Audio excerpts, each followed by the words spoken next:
It's Grow TV, where we grow together and learn about God. Hey friends, and welcome to Grow TV. I'm Stacy and I'm about to bake some bread. Baking bread is not easy. There are a lot of mistakes you can make. So I want to share with you 3 things that are always true about bread making. When making bread, you should always check the weather. Seems strange, right? But in the winter months when it's drier outside, you actually need more water to keep the bread moist. When it's warmer out and more humid, you need less water. So, making bread, always check the weather. 2, when making bread, you need flour. Not that kind of flour, this kind of flour. When dealing with the flour for bread, you should always spoon in the flour instead of dipping the measuring cup. Fill the cup to the top, then use the flat edge to level it off.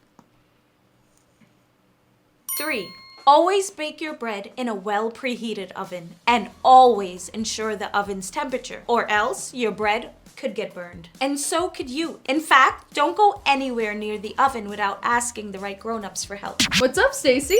Nothing much, just going over some things that are always true about bread making. Oh, saying something is always true is kind of a big deal. Can't say that about much. Well, you can say that about bread. Oh, and you could say it about God. What do you mean? There are things that are always true about God.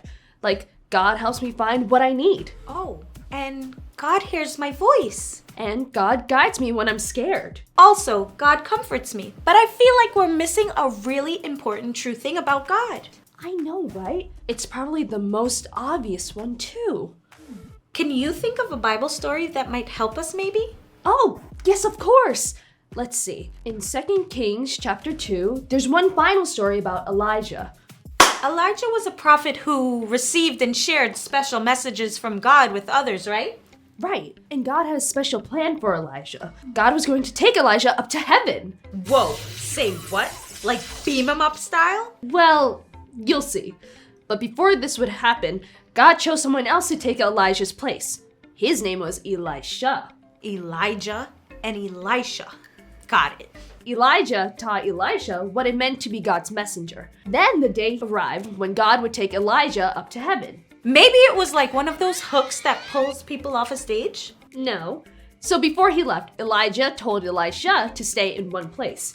But Elisha did not want to leave Elijah. So they traveled together. When they got to the Jordan River, Elijah rolled up his coat and hit the water with it. God split the water and they walked across the river on dry ground. Not the first time in the Bible that has happened. No, it wasn't. Once they got to the other side, Elisha asked Elijah for something big. In 2 Kings 2:9, it says, when they had crossed, Elijah said to Elisha, "Tell me, what can I do for you before I am taken from you? Let me inherit a double portion of your spirit," Elisha replied. Yeah, I don't really know what that means, but sounds serious. It meant he wanted twice as much of the power and blessings that God gave Elijah. Elijah said, "If you see me get taken to heaven by God, then you will get what you asked for." Beam him up with the laser light show time. Even cooler, a chariot came out of the sky. But it was not like anything anyone had ever seen before. The chariot and horses were made of fire. Then Elijah went up to heaven in a whirlwind. What? This is cooler than a laser light show. I've never said that before. It was just as God promised, and Elisha saw the whole thing. That means he gets what he asked for, right? Right, but he wanted to see. So Elisha picked up Elijah's coat that fell to the ground. He went back to the Jordan River and hit the water with the coat, and God split the waters just like before. God was with both of them that whole time. Always, even though Elijah was gone now, God's power was with Elisha. And God wanted him to know that God would be with him wherever he went. And God chooses to be with us too. Elisha might have felt pretty lonely just losing his friend, just like we can feel pretty lonely sometimes. In our loneliest moments, we can always remember that God is always with me. That's it. That's the truest thing about God.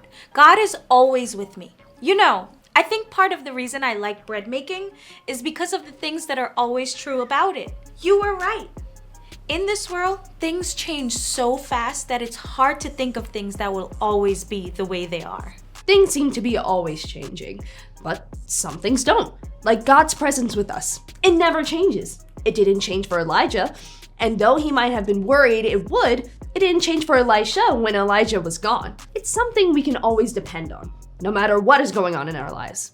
God is always with me. It's been fun giving some bread baking tips and learning some Bible stuff with you. It's always good to learn and grow together. See you next time. Bye.